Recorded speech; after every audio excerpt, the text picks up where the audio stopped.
আমি পারুলতা বলছি। আজকে তোমাদের আরও একটি মা এবং ছেলের গল্প বলবো। গল্পটি শেষ পর্যন্ত শুনলে তোমাদের ওটা গরম হয়ে যাবে।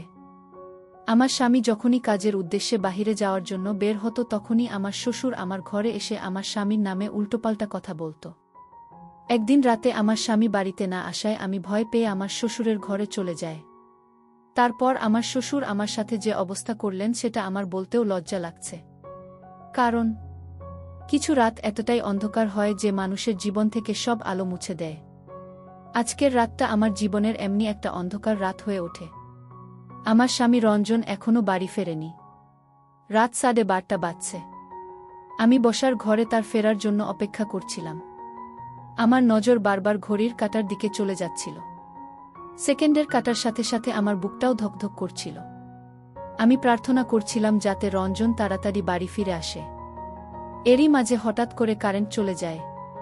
পুরো ঘরটা অন্ধকার হয়ে যায়। আবার অন্ধকারে খুব ভয় লাগে, আর এখন চারিদিক অন্ধকার। এমনিতেই আমি রঞ্জনের না ফেরার জন্য চিন্তায় ছিলাম। তার উপরেই অন্ধকার। আমি কিছু দেখতে পাচ্ছিলাম না। মনে হচ্ছিল যেন আমি অন্ধ হয়ে গেছি। আমি কোনো রকমে জিনিসপত্র তোকে নিজের ঘরের দিকে যাচ্ছিলাম। তখনই পায়ে একটা কুকুর ঘেউ ঘেউ করে ডেকে উঠল। এত জোরে থাকল যেন মনে হলো সে আমাদের উঠোনে চলে আসছে। ভয়ে আমার প্রাণটা বেরিয়ে যাওয়ার মতো অবস্থা। বাড়িতে তখন আমার শ্বশুরমশাই ছাড়া আর কেউ ছিল না। তিনি ওনার ঘরে ঘুমোচ্ছিলেন, আর আমি বসার ঘরে একা ছিলাম। আমার মনে হচ্ছিল যেন কুকুরটা আমাদের উঠোনে চলে এসেছে, আর সে যে কোনো সময় আমার কাছে চলে আসতে পারে। আমি ভয়ে ভয়ে আমার শ্বশুরের ঘরে গিয়ে পৌঁছলাম। আমি ওনার ঘরের দরজা ধাক্কা দিতে লাগলাম। যখন ঘরের দরজা খোলে তখন আমি ভয়ে কাঁপছিলাম। আমি বলি, বাবা, আমার মনে হচ্ছে আমাদের উঠোনে একটা কুকুর ঢুকে পড়েছে। আমার খুব ভয় করছে। আমি কি আপনার ঘরে আসতে পারি? আমি এত ভয় পেয়ে গিয়েছিলাম যে আমার মাথা কাজ করছিল না। তাই হয়তো আমি একটা ভুল পদক্ষেপ নিয়ে ফেলি। আমার শ্বশুরমশাই আমার হাত ধরে টেনে আমাকে ঘরের ভেতরে নিয়ে আসেন। তারপর ঘরের দরজা বন্ধ হয়ে যায়। আর তারপর আমার সাথে যা হয়। একজন স্ত্রী যদি তার স্বামীর থেকে কম সুন্দর হয় তাহলে সে সবসময় মনক্ষুণ্ণতায় ভোগে। আজকাল আমার সাথে সেটাই হচ্ছে। রঞ্জন একটা খুব সুন্দর দেখতে জোয়ান ছেলে। আমিও দেখতে খারাপ ছিলাম না, কিন্তু আমার গায়ের রংটা একটু চাপা ছিল। এই কথাটা আমাকে বিয়ের একদিন পরেই দিনই আমার শ্বশুরমশাইয়ের মুখ থেকে শুনতে হয়। সকালে যখন আমি জলখাবার খেতে ঘর থেকে বেরিয়ে আসি তখন বাড়িতে অনেক আত্মীয় স্বজন ছিল। খাবার টেবিলে আমার শ্বশুরমশাই এর সাথে তার বোনেরা বসেছিল। আমার শাশুড়ি মারা গিয়েছিলেন। আত্মীয় স্বজনদের মধ্যে বেশিরভাগই আমার শ্বশুরমশাইয়ের ভাইবোন ছিল। আমি ওনাদের সাথে বসে জল খাবার খেলাম। আমার শ্বশুরমশাই সবার সাথে আমার পরিচয় করিয়ে দিলেন। তিনি খুব খুশি মেজাজে ছিলেন। কিছুক্ষণ পর সব আত্মীয়রা তাদের বাড়ি ফিরে যায়। তখন বাড়িতে শুধু আমি আর আমার সঙ্গী ছিলাম। আমার রিসেপশনে এখনো অনেকটা সময় বাকি আছে। আমার শ্বশুরমশাই আমার জন্য চা বানিয়ে আনেন। উনি বলেন, আমি ভাবলাম আমার বৌমা খুব ক্লান্ত, তাই আমি তার জন্য চা নিয়ে এলাম। তিনি আমার পাশে সোফায় বসে পড়লেন আর চায়ের কাপটা আমার হাতে ধরিয়ে দিলেন। তিনি বলতে লাগলেন, রঞ্জন এমনিতে খুব ভালো ছেলে। সে আমার সব কথা শুনে। তুমিও মেয়েটা ভালো, কিন্তু আরও ভালো হতো যদি তোমার গায়ের রংটা একটু ফর্সা হতো। ওই যে কথায় বলে, না বসে হয় যাকে সব সময় কাছে পেতে ইচ্ছে করে। উনার কথা শুনে আমি একটু অস্বস্তি বোধ করছিলাম। আমি উনাকে বললাম, আমি আপনার কথা ঠিক বুঝতে পারলাম না। উনি বলেন, কাল মাঝরাতে রঞ্জন ঘরের বাইরে এসেছিল। আমিও তখন জল খেতে উঠেছিলাম, তাই আমার তার সাথে দেখা হয়ে যায়। সে আমাকে বলে, বাবা, তুমি নীলিমার মধ্যে কি এমন দেখেছিলে? তুমি তো জানতে যে আমার সুন্দরী মেয়ে পছন্দ। তুমি অন্তত আমার পছন্দের মানটা রাখতে পারতেন।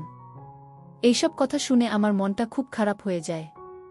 তবে রঞ্জন কাল রাতে আমার সঙ্গে কোনো খারাপ ব্যবহার করে। সে এমন কোনো কথা বলেনি, সে বরং আমার প্রশংসা করছিল।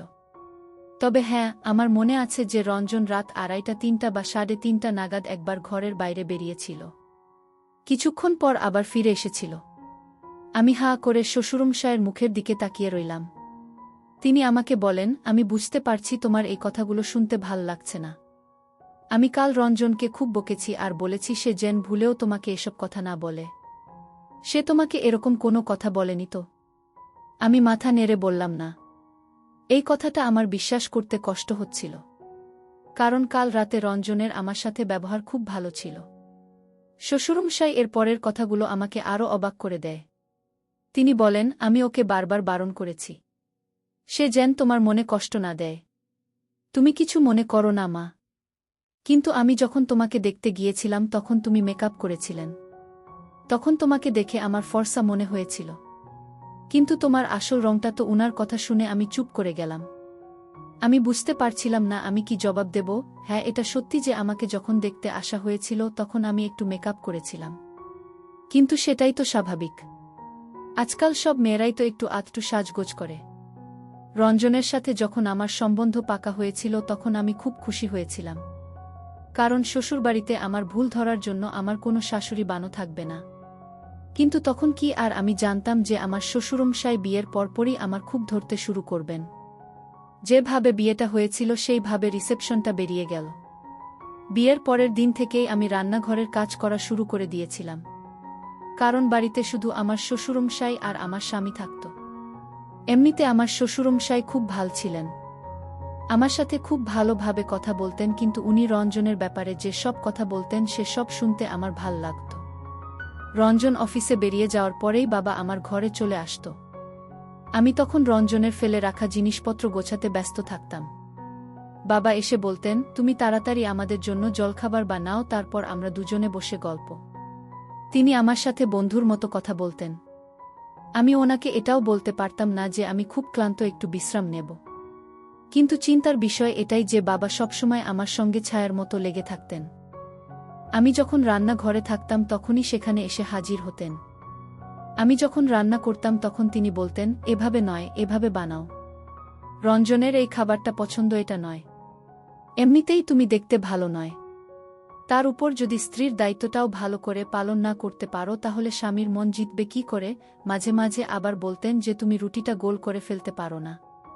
রঞ্জন, তো তোমার রুটি দেখে খাবার ছেড়ে উঠে যাবে। সবসময় যদি কেউ কারো মাথার উপর চেপে থাকে তাহলে সেটা একসময় বিরক্তিকর হয়ে ওঠে। আমিও বাবার উপর বিরক্ত হতে শুরু করেছিলাম। একদিন এমন একটা ঘটনা ঘটে যেটা আমাকে আরও বিচলিত করে তোলে। একদিন আমার শ্বশুরমশাই বলেন, রঞ্জন কখনো তোমাকে কোথাও ঘুরতে নিয়ে যাবে না। কিন্তু আমি জানি তোমারও ঘুরতে যেতে ইচ্ছে করে। তুমি অনেক স্বপ্ন নিয়ে এই বাড়িতে এসেছ। চলো, তুমি রেডি হয়ে নাও, আমি তোমাকে ঘুরতে নিয়ে যাব। আমার শপিং করতে যাব। বাবা আমার সাথে আমার শাশুড়ি মায়ের মতোই ব্যবহার করতে। আমার সব কাজে ভুল ধরতেন, বলতেন রঞ্জনের এটা পছন্দ নয়, ওটা পছন্দ নয়। আমার মাকে যেতে ইচ্ছে করছিল না, তাই আমি বাবাকে বললাম আজকে ছেড়ে দিন। কিন্তু তা উনি আমাকে জোর করে মার্কেটে নিয়ে গেলেন। উনি বললেন, আমি তোমাকে একটা সুন্দর জামা কিনে দেব যেটা বলে তুমি খুব সুন্দর দেখাবে। উনি আমাকে মলে নিয়ে গেলেন আর বললেন, তোমার পছন্দ মতো একটা স্যুট তুমি কিনে নাও। আমি কালো রঙের একটা স্যুট পছন্দ করলাম। কিন্তু বাবা বললেন, এমনিতেই তোমার রংটা খুব কালো, তার উপর তুমি যদি কালো রঙের জামা পরে তাহলে তোমাকে ভূতের মতো দেখাবে। তিনি আমার জন্য একটা লাইট কালারের স্যুট পছন্দ করেন, যেটা আমার একদম পছন্দ হয়নি। কিন্তু আমি চুপ করে রইলাম। উনি বলেন যে এই রংটা পরে তোমাকে ভালো দেখাবে। আমি যখন শ্বশুরমশাই এর সাথে কথা বলছিলাম তখন আমি দেখলাম পাশের দোকানে রঞ্জনকে একটা অন্য মেয়ের সাথে। বাবাও সেটা দেখতে পেলেন। রঞ্জনের সাথে যে মেয়েটা ছিল সে বেশ সুন্দর দেখতে ছিল। বাবা বলতে লাগলেন, দেখেছ, আমি বলেছিলাম না রঞ্জনের সুন্দরী মেয়ে খুব পছন্দ। সে যেখানে সৌন্দর্য দেখে সেখানে চলে যায়। রঞ্জন সেই মেয়েটার সাথে খুব হেসে হেসে কথা বলছিল।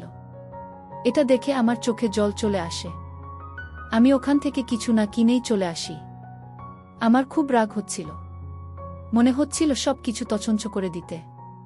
আমি ভাবতে লাগলাম যে রঞ্জন কিরকম ছেলে, সে আমাকে বলতো সে আমাকে ভালোবাসে আর বাইরে গিয়ে সে অন্য মেয়ের সাথে ঘুরছে। আমার শ্বশুরমশাই বলেন, আমি কখনোই চাই না তোমার ঘর ভেঙে যাক মা। তবে ছেলেরা একটু স্বাধীনচেতা হয়, বিশেষ করে এমন ছেলেরা যারা সৌন্দর্য দেখে পাগল হয়ে যায়। হ্যাঁ, তুমি যদি সুন্দর দেখতে পাগল হয়ে যায়, হ্যাঁ, তুমি যদি সুন্দর দেখতে হতে তাহলে হয়তো তোমার স্বামীকে ঘরে বেঁধে রাখতে পারতে। বাবা আমাকে জল খাওয়ান আর আমার পাশে বসে আমার মাথায় হাত বোলাতে থাকেন। বাবা বললেন, আমি রঞ্জনের সাথে কথা বলবো, কিন্তু আমি কিছু গ্যারান্টি দিতে পারছি না। আমি রঞ্জনের জন্য কি না করতাম।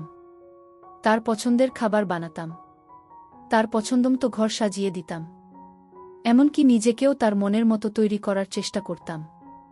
কিন্তু রঞ্জনের আমার এত আত্মত্যাগ চোখে পড়ে না। রাতে যখন রঞ্জন বাড়ি ফিরে আসে তখন আমি আমার ঘরে বসে কাঁদছিলাম। রঞ্জন আমাকে জিজ্ঞেস করে, তোমার কি হয়েছে, শরীর ঠিক আছে তো? আমার তো ইচ্ছে করছিল এখুনি বলে দিতে যে আমি তোমার আসল রূপটা ধরে ফেলেছি।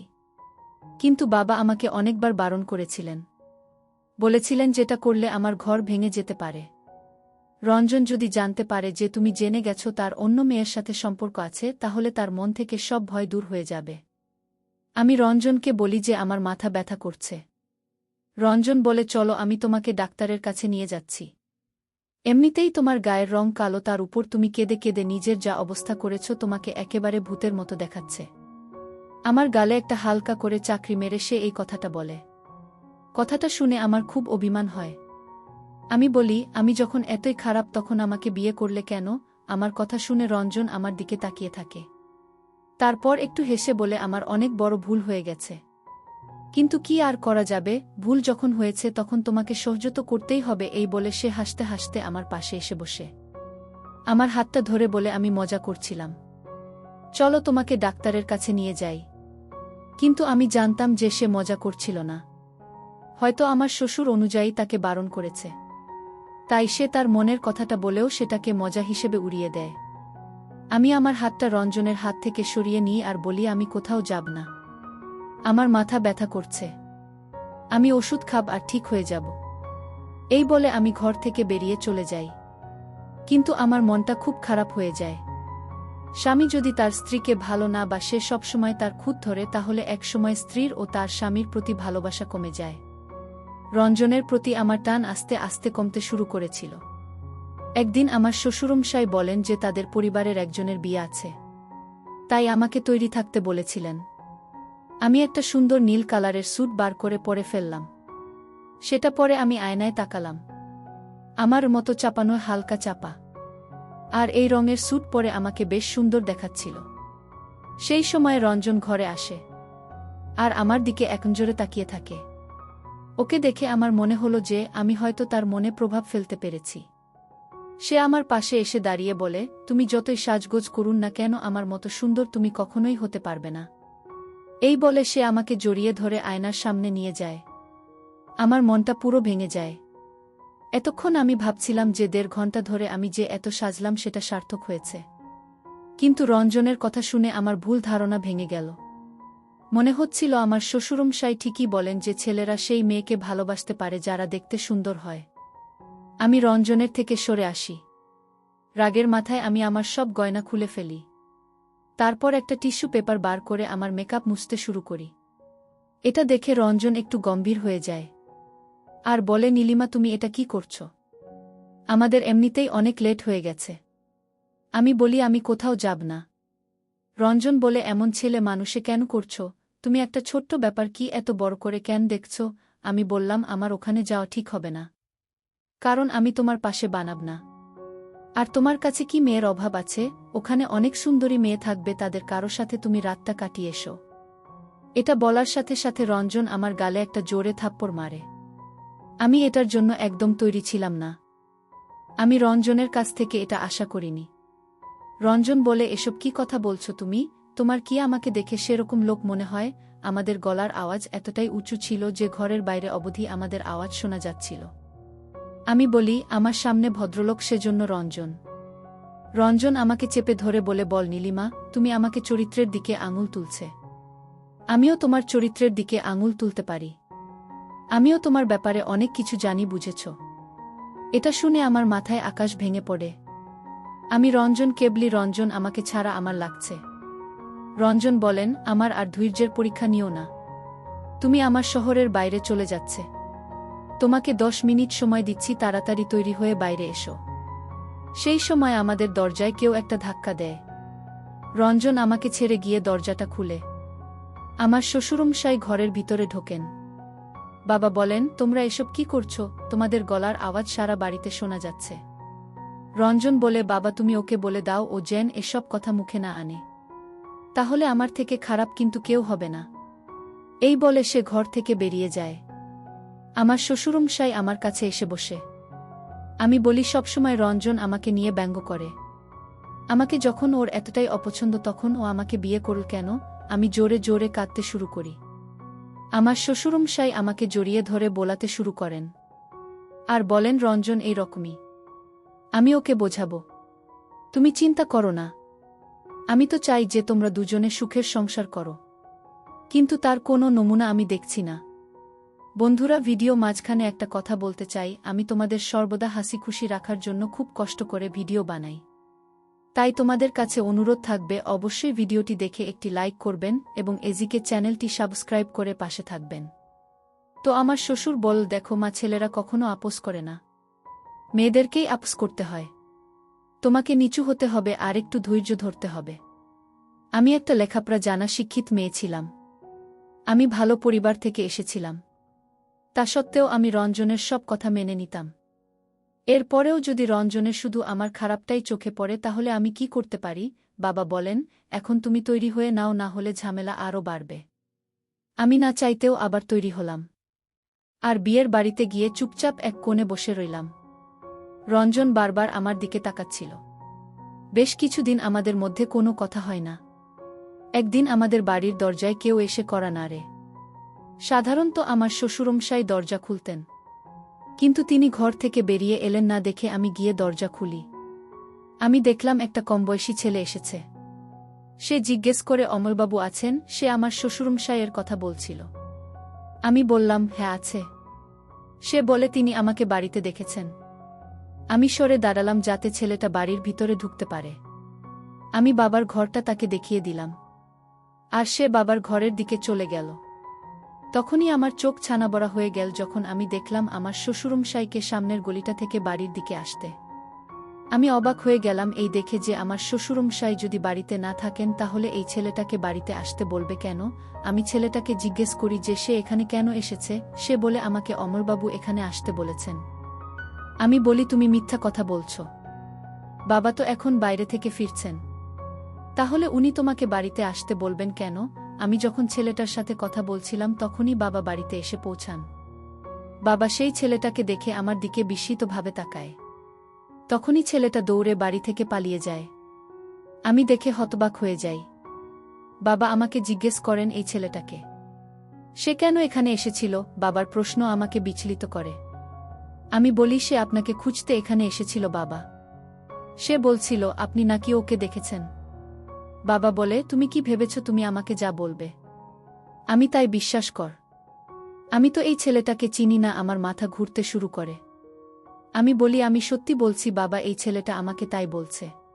বাবা বলে, যে কেউ এসে তোমাকে বলবে যে সে আমার সাথে দেখা করতে চায় আর তুমি তাকে বাড়ির ভিতর ঢুকতে দেবে। বাবা যখন আমার সাথে তর্ক করছিলেন তখনই রঞ্জন বাড়িতে ফিরে আসে। সে আমাদের অর্ধেক কথা শুনতে পেয়ে যায়। সে বাবাকে জিজ্ঞেস করে, বাবা কি হয়েছে? বাবার সঙ্গে সঙ্গে চুপ করে যান আর আমাকেও চুপ করে যেতে বলেন। রঞ্জনকে বলেন, না কিছু হয়নি। রঞ্জন অনেক জিজ্ঞেস করল, কিন্তু বাবা কিছুই বললেন না। তারপর রঞ্জন বলে যে সে শুনতে পেয়েছে যে বাড়িতে কেউ একটা এসেছিল। কে এসেছিল? বাবা বলে, তুমি বাদ দাও রঞ্জন, আমি তো আছি, আমি সব সামলে নেব। রঞ্জন আমার দিকে রেখে তাকাল। তারপর সে নিজের ঘরে চলে গেল। রঞ্জনের যাওয়ার পর বাবা বললেন, ওকে কিছু বলার দরকার নেই। আমি চাই না তোমাদের মধ্যে আবার ঝামেলা হোক। এই ঘটনা তার কয়েকদিন পরে একটা রাতে রঞ্জন বাড়িতে ফিরতে দেরি করে। আমি খুব চিন্তা করছিলাম আর তখনই লাইফটাও চলে যায়। আমি বাধ্য হয়ে আমার শ্বশুরের ঘরে গিয়ে উপস্থিত হই। কিন্তু যে আমি আমার শ্বশুরমশাইয়ের ঘরে ঢুকি, আমার মনে হলো কেউ একটা আমাকে জড়িয়ে ধরল। আমি বুঝতে পারছিলাম না সে কে। আর ঠিক সেই সময় ঘরের লাইটটা জ্বলে ওঠে। আমি দেখি আমার শ্বশুরমশাই বিছানায় শুয়ে আছেন আর যে আমাকে জড়িয়ে ধরেছে সেই ছেলেটা যে আমার শ্বশুরমশাই খোঁজে আমাদের বাড়িতে এসেছিল। আমি ভয় পেয়ে গেলাম। ওই ছেলেটার হাত থেকে নিজেকে ছাড়ানোর চেষ্টা করছিলাম। আর ঠিক তখনই রঞ্জন ঘরে এসে ঢোকে। এসব দেখে তো রঞ্জন রেগে গিয়ে ছেলেটাকে মারতে শুরু করে। তখন আমার শ্বশুরমশাই উঠে বসলেন আর বললেন, এই ছেলেটা আর তোমার বউ দুজন মিলে আমাকে অজ্ঞান করে দিয়েছিল। ভালো হয়েছে তুই এদেরকে হাতে নাতে ধরতে পেরেছিস। আমি অবাক হয়ে বলি, বাবা আপনি এসব কি বলছেন?